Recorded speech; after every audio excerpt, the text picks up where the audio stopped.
working together with the village and the town to try to get ourselves back up and stronger than ever. And we're not done.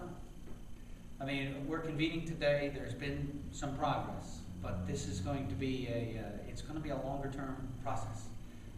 We've got money appropriated, that's true. We've got some insurance companies responsive, that's true, but there's more work to be done. We've got to get this through some of the bureaucratic agencies.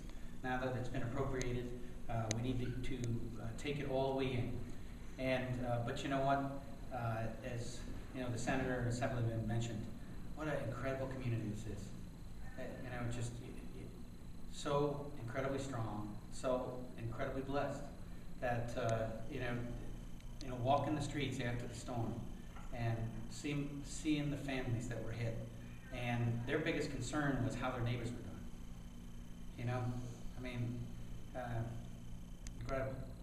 And you know, going over to the museum and see the damage done there, such a focal point, something to be so proud of in Granville, that museum, that really brings people to appreciate the hard work, the craftsmanship, the contribution to society that we get and we really celebrate in the museum. And you know, this portrait really means a lot to me because you know, I was there that day that you dedicated the clock, and you know, what a great set of remarks that were rendered that day. I remember what Ned and Jeffrey said, your two colonels, and you know, both of those guys, certainly different in style, but in terms of their love for country, love for community, love for family, it was fully evident. I've had the good fortune of serving with Ned Fish. I know his family's here today. We wish that Ned could be here, but he certainly is here in spirit. But to hear those two gentlemen talk about having each other's back on the football field, you know, and what it was like to have the big game and to prepare for the big game and have their parents tell them, you know, there's something bigger, there's something more important than just this game.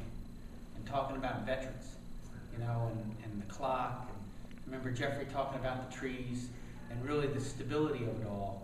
And you know, if there's one word that comes to mind, so many would come to mind, but it would be dependable. Dependable. That the veterans were there for us, and they bequeathed to us a freedom, a way of life that allowed us to have choices. And even in moments of peril like the storm, that same ethos runs through the town. Dependable. That you will always be there for each other. That you'll have a reverence for the past, but really with an eye on the future. Granville comes together as a community.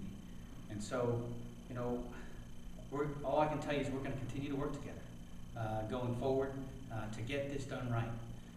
And so that, as the governor said, you know, we will not only recover, but we'll come back better than ever.